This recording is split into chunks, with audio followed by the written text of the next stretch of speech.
Bonjour à tous, je m'appelle Dylan, j'ai 19 ans et voici mon témoignage. Allez, go! Go! اللهم اهده لما تحب وترضى يا رب العالمين.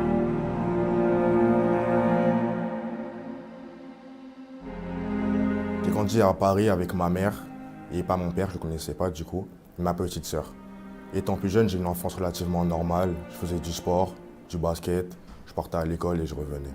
Auparavant, j'étais assez virulent, assez violent, car en fait je ne connaissais pas mon père et du coup, et tout ce que j'avais contre lui en fait, je le mettais sur le monde qui m'entourait.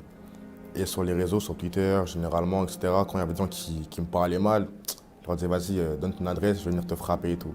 C'est-à-dire que vraiment, j'étais vraiment devenu dans une matrix, un truc de fou. Et du coup, des fois, je partais de chez moi pour aller frapper des gens, alors que, hey, c'est les réseaux, c'est pas un truc qui est réel. Et du coup, voilà. Auparavant, moi, j'aimais beaucoup les filles, genre vraiment beaucoup trop. Et je sais qu'une fois, il y a une journée où je suis parti date des filles, mais vraiment des filles différentes, toute la journée.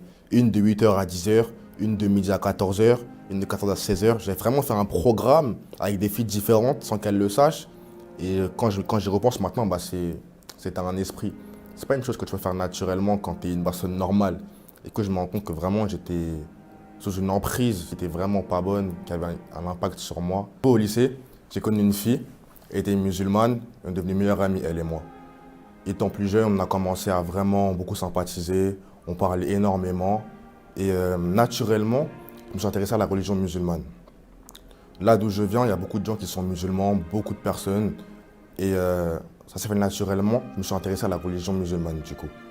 J'ai commencé à lire le Coran en 2019, je l'ai lu en intégralité et sans le savoir, ça m'a vraiment imprégné.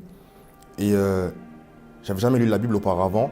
Donc le Coran, c'était vraiment la seule base que je connaissais par rapport à Dieu. Je savais que Dieu était vivant, je l'avais connu étant plus jeune, mais d'une manière assez vague. On n'était pas venu sur Terre d'une manière naturelle, je savais qu'une personne était au-dessus de nous pour nous donner une protection divine. Mais pour moi, Dieu était assez lointain en vérité, et du coup, je n'y croyais pas vraiment. Mais je savais qu'il était là, c'était assez paradoxal. Arrivé en juin 2020, j'ai commencé vraiment à apprendre vraiment tout ce qui était le Coran, la prière, tout ce qui allait avec. Et arrivé le 12 juin 2020, je me suis converti à l'islam du coup. Ma mère ne le savait pas. Je pratiquais chez moi en secret jusqu'au jour où il fallait vraiment lui dire. Elle faisait beaucoup de porc chez moi et moi j'aimais vraiment beaucoup manger tout ce qui était porc, viande, etc. Donc vas-y, au bout d'un moment, il fallait que je lui dise que maman, moi je mangeais plus de ces choses-là. Quand je lui ai dit que j'étais devenu musulman, que je m'étais converti à l'islam, elle m'a regardé et elle a commencé à pleurer. Et ce jour-là, ma vie a vraiment commencé à changer. Elle ne me parlait plus chez moi, mon beau-père pareil. Il y avait vraiment une fissure qui s'était passée. Les mois passés, j'ai commencé à vraiment me mettre vraiment dans l'islam, mais vraiment d'une manière très très forte. Je faisais mes 5 heures par jour, à la bonne heure. J'étais vraiment devenu une personne très pieuse dans la religion musulmane. Ma mère, ça ne s'arrangeait pas, c'était même de pire en pire. On arrivait au mois d'août, j'ai déménagé là où je suis maintenant et j'ai fait mes cartons. J'ai mis tous mes affaires de Coran, camis, tapis, etc. Arrivé dans ma nouvelle maison, ma mère elle a ouvert mes cartons, elle a vu tout ce qui était affaires musulmanes, elle a commencé à péter un câble, elle a tout pris, elle a jeté ça, je crois, elle a mis au feu, à la poubelle. Je ne sais pas où elle a mis ça, mais j'en avais plus. Et ce jour-là, j'ai vraiment vu que c'était vraiment compliqué d'être musulman chez moi. Et j'ai vraiment craqué au bout de quelques mois, au bout de 3-4 mois de persécution. J'ai arrêté de prier Allah, tout simplement. Ensuite, j'ai commencé à faire ma vie, du coup, une vie lambda où je ne priais plus, je marchais seulement comme ça, sans avoir vraiment de repères spirituels. Jusqu'à un jour où, au fond de mon cœur, une voix me disait d'appeler une amie à moi qui s'appelait Sarah. Elle m'a dit, appelle-la, elle va te parler de quelque chose. Et moi, je ne croyais pas à tout ce qui était Saint-Esprit, je ne connaissais rien de tout ça, vous voyez. Et du coup, au fond de mon cœur, j'avais la conviction de le faire. Alors, je l'ai appelée. Quand je l'ai appelée, elle m'a parlé un peu elle m'a parlé de Jésus. Et ça a vraiment fait une chose dans mon cœur. Ça a vraiment touché mon âme, vous voyez. Et dès ce jour-là, les 3 mois qui vont suivre après, on s'est appelé tous les jours pour lire la Bible, pour parler de Jésus. M'a vraiment impacté, mais d'une manière très très forte. Et sans le savoir, j'étais redevenu chrétien de manière totalement naturelle. Et tout naturellement, j'étais vraiment devenu quelqu'un de très, très, très zélé pour Dieu. Je priais tout le temps, je lisais énormément. Et pendant que je dormais, j'ai eu un songe où Dieu m'a dit de créer un groupe de chrétiens avec mes proches pour parler de Dieu et grandir ensemble spirituellement. Ce que j'ai fait. Arrivé en novembre 2020, le diable, c'est un menteur, vous voyez. Il m'a fait croire qu'en fait, je n'étais pas devenu chrétien par mon propre gré, mais parce que Sarah voulait que je le sois. Elle m'a entre guillemets influencé d'une manière qui n'était pas ma conviction à moi. J'ai commencé à me poser des questions par rapport à ça. J'ai commencé à réfléchir et à me demander si vraiment j'étais là parce que c'était Jésus qui m'avait amené à lui ou si vraiment c'était à cause d'une personne extérieure à ma conviction personnelle. Alors du coup, j'ai commencé à réfléchir, à douter et c'était très mauvais pour moi. Je voulais me baptiser du coup en janvier 2020.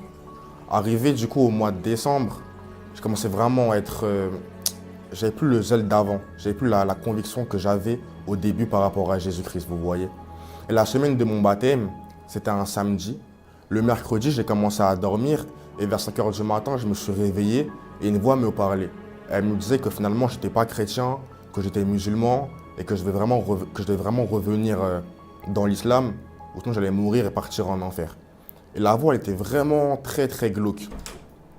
Et finalement, sans même le vouloir, je suis reparti à la mosquée me reconvertir une deuxième fois à l'islam. Sur le chemin de la mosquée, dans mon cœur, je me suis dit, mais Dylan, qu'est-ce que tu fais? Tu es en train de partir loin de Dieu alors que ce n'est pas le bon chemin pour toi. Du coup, de janvier à février 2020, j'étais redevenu musulman. Je pratiquais en cachette pour pas que ma mère le sache. J'étais vraiment zélé, mais dans mon coin. Cette période-là, en fait, toutes mes portes de ma vie étaient fermées. Mon permis, je l'ai raté 4 fois cette période-là. Tout vraiment était en train de tomber autour de moi. Partout où je marchais, je voyais vraiment qu'il y avait une aura de mort qui me suivait sans savoir c'était quoi. Et finalement, maintenant que je suis en Christ, je sais que c'était un esprit de mort qui me suivait dû à ma désobéissance. Mais à cette période-là, finalement, je pensais vraiment que j'allais mourir. J'ai dit à ma mère, à mes potes, les gars, je sens que c'est la fin pour moi. Et c'était dû au fait que j'avais désobéi 2 fois et que j'étais parti loin de Jésus. Arrivé le 21 février 2021, on m'a fait une fête surprise chez moi. Et la fille en question, Sarah, elle est revenue, on l'a invitée à ma fête. Auparavant, elle et moi, on ne parlait plus parce qu'elle était un peu déçue de mon comportement et du fait que j'étais parti, ce qui était assez compréhensible.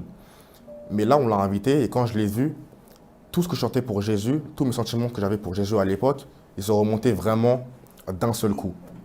Et je me suis dit, mais Dylan, qu'est-ce que tu as fait? Pourquoi tu es reparti te convertir alors qu'au final, Jésus t'a sauvé, Jésus tu l'aimes, mais toi tu fais que le décevoir. Quand j'ai revu Sarah après l'anniversaire, tout ce que j'avais pour Jésus comme sentiment d'amour et de paix, etc., c'est revenu dans mon cœur d'un coup. Et j'avais un peu le cul entre deux chaises, si je peux dire. C'est que j'aimais Jésus, mais j'aimais aussi Allah, du coup. J'étais vraiment tiraillé. Alors j'ai fait une prière à Dieu, pas à un des deux, mais à Dieu, pour dire que si vraiment tu es vivant, montre-moi ta gloire et montre-moi qui tu es vraiment. Les jours qui ont suivi, j'ai fait des rêves où j'ai vu Jésus dans mes rêves, etc. Et vraiment, j'ai pu dire vraiment et attester que Jésus était vivant et qu'il n'y avait pas d'autre Dieu que lui. Et depuis ce moment-là, je lui ai donné ma vie et voilà, je suis revenu à Christ. Et pour éviter que je doute encore, il m'a fait faire des rêves, il m'a fait faire des songes où vraiment je pouvais attester que Jésus était vivant.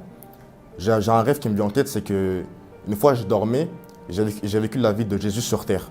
Quand il était sur terre avec ses apôtres, j'étais dans sa peau et je marchais comme lui, il marchait. Et un jour, il est parti à la croix, comme vous savez. Et à la croix, j'étais dans sa peau et je suis mort aussi avec lui pendant qu'il mourait. Et quand je me suis réveillé, vraiment, c'était comme si j'étais en train de vraiment mourir dans la vraie vie. Et il m'a fait comprendre qu'il était vivant, que je ne devais pas douter.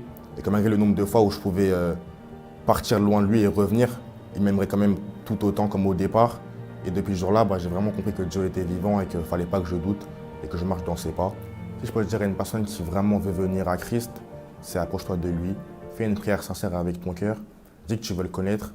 Il va se montrer à toi. La parole, elle peut dire dans Jacques 4, verset 8, « Approchez-vous de Dieu, il s'approchera de vous. » Alors fais le premier pas vers lui et il va te montrer sa gloire, tout simplement.